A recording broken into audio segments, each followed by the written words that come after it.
السلام علیکم ناظرین آج ہم یہ سیکھیں گے کہ اسلام 360 میں کسی بھی حدیث کا باب کس طرح چیک کیا جا سکتا ہے، یہ کس باب کی حدیث ہے۔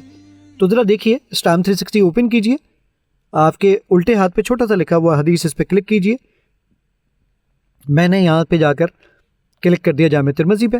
جامع ترمذی میں نے کہا جناب یہ کتاب ہے صلاۃ وتر کے ابواب، میں نے اس پہ کلک کر دیا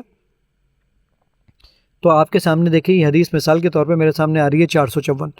اب میں چاہتا یہ ہوں کہ جو یہ حدیث 454 مجھے ڈسپلے ہو رہی ہے اس کا باب کون سا تھا، تو آپ اس پر کلک کیجئے۔ رائٹ ہینڈ سائڈ پہ نیچے دیکھیں چھوٹی سی 4 لائنیں لگی ہوئی ہیں، اس پہ کلک کیجئے اور یہاں پر آپ کے پاس ایک یہ RE کے نام سے آپشن موجود ہے ریفرنس کا، اس پہ کلک کیجئے تو آپ کو یہ بتا دے گا کہ اس کا باب تھا وتر کے فرض نہ ہونے کا بیان، جلد اول، جامع ترمذی، یہ حدیث صحیح، اور یہ ساری چیزیں آپ کو یہیں پر ہی مل جائیں گی۔